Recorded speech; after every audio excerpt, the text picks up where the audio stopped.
one evening in London, I went out with Miles Kane, Liam Gallagher, Liam's lesser-known brother Paul Gallagher, who definitely doesn't have a chip on his shoulder about being the one brother not in Oasis, Leighton Baines.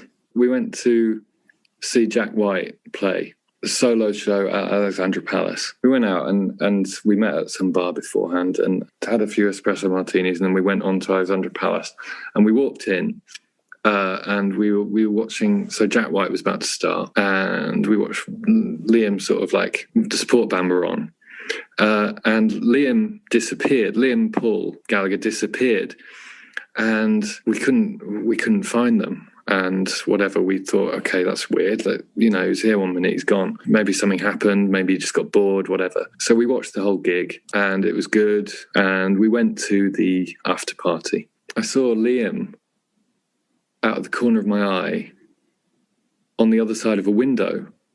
And he was outside and he was gesturing for me to sort of like unlock this fire door to let him in.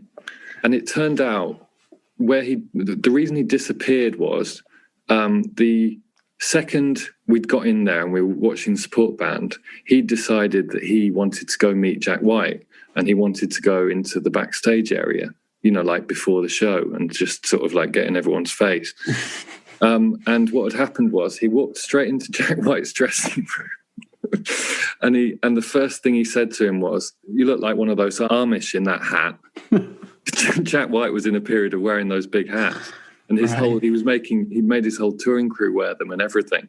So Liam goes straight in there and goes, "You look like one of the Amish."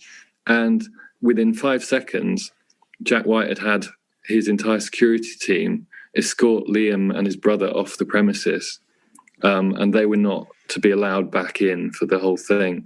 So Liam was trying to get me to sneak him back in because he'd been kicked out after about 5 seconds. Did you get him back in? No. I mean, to be honest, there were so many funny things about that evening, but just the fact that he lasted 5 seconds at the show, I thought was really funny. It was like, I mean, Leighton Baines couldn't believe his eyes because he was like, he's really into music, Leighton. So it's like, it's obviously being a Premiership footballer, it's weirder because like, you must meet famous people all the time and you go to those kind of things, but he's not, to him, it was like, wow, there's one of Oasis here. Like, I mean, it was just such a different world for him seeing, and then, and seeing the way Liam was behaving, it was like every sort of like cliche about being in a band was true, and he was witnessing it firsthand.